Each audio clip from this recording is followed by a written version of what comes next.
Have the husband and wife relationships of the quote, higher beings been compromised?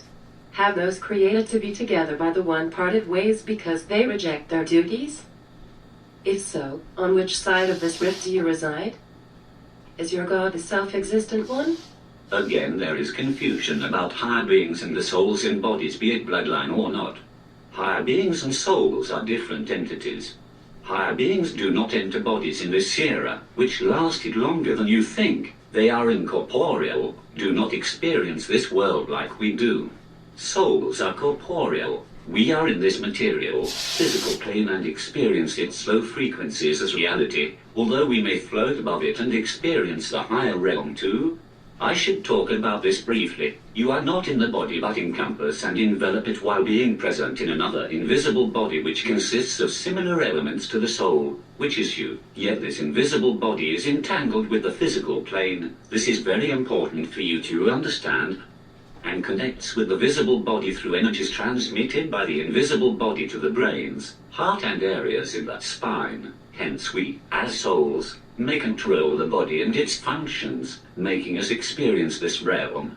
Souls are dual, meaning you are also somewhere else, waiting to be united in another realm.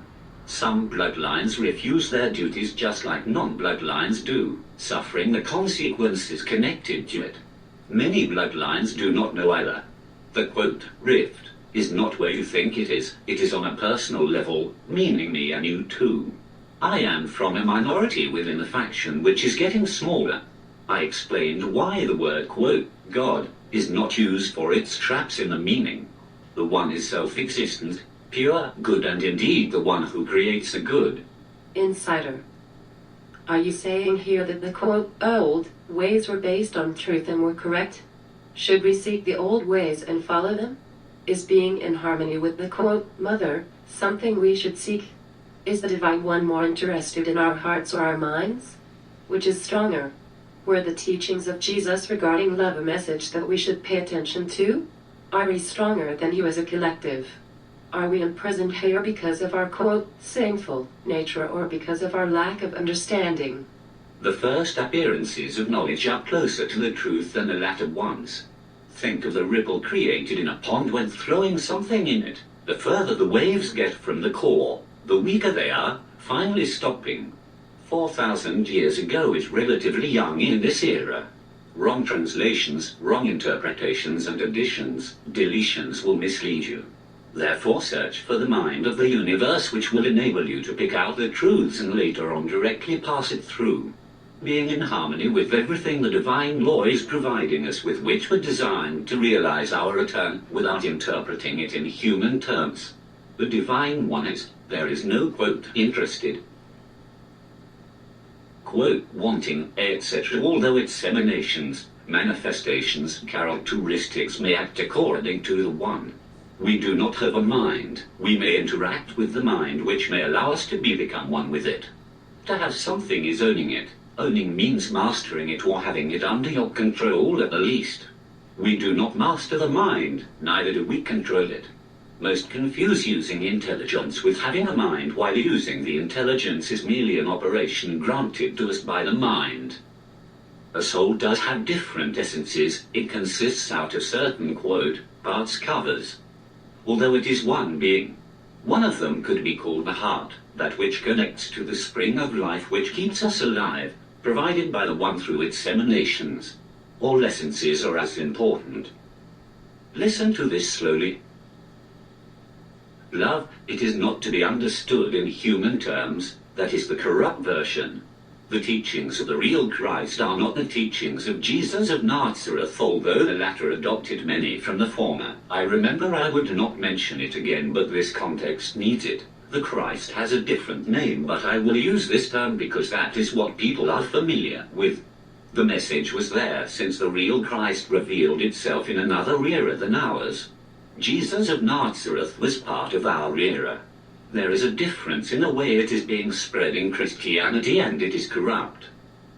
Without the appearance of the real Christ on earth, we would not know how to return for the divine law which through the universal mind allows us to ascend, was revealed by the real Christ. Where we are, what, who, how, why, when, all revealed by it in accordance to the will of the good one and the real Christ should get all the praise, it is crucial. Not that it needs your praise, higher beings don't need us for anything in our present form, but it is a way to let it be known that you are conscious about it. You need the recognition that it grants you. Divinity can make one human be stronger in every way than all humans combined. What I am allowed to tell is that you are still here because of your lack of understanding. Do not think in quote as, but quote I. The quote as will come later in another realm. If the quote Christ came in another era, why did he fail his mission? Be careful with what you say, you are harming yourself. The real Christ did its duty fully and successfully, now it is your turn. If you fail, do not blame the divine. Divinity is blameless in earthly matters. When you get sunburned, do you blame a sun which maintains life on earth and beyond, or do you blame yourself for laying hours doing nothing on the beach without protection? This will be my last statement, it is done. This was according to the divine law which is above my family or anyone on earth and beyond. The minority passes it on when ordered by the higher beings. Understand this. There are 2 undesired movements which were known to happen to me. I would have stayed longer, although most areas have been covered. I answered as much as I was allowed to in the simplest manner I could. I had to write fast for a reason. If you choose to, thank every day the good one where everything has its beginning for being, for its divine law providing you with a chance to return to your original state, the realm you truly belong to, for its power of necessity applying the justified corrections that you experience every day. Praise the higher beings who operate according to the One's divine law, which are manifestations and emanations of the One, for providing the means of life in all areas, sustaining them and providing these means for your benefit, guiding you to the release and more.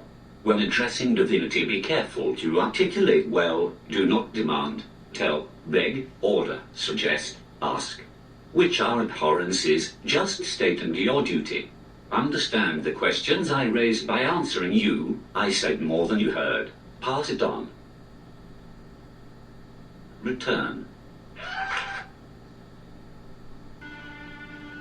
The more you begin to investigate what we think we understand, where we came from, what we think we're doing, the more you begin to see we've been lied to. We've been lied to by every institution. What makes you think for 1 minute that the religious institution is the only one that's never been touched?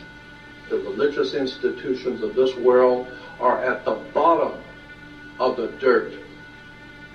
The religious institutions in this world are put there by the same people who gave you your government, your corrupt education, who set up your international banking cartels. We have been misled away from the true and divine presence in the universe that men have called God. I don't know what God is, but I know what he isn't. And unless and until you are prepared to look at the whole truth, wherever it may go, whoever it may lead to, the more you educate yourself, the more you understand where things come from, the more obvious things become, and you begin to see lies everywhere. You have to know the truth and seek the truth, and the truth will set you free.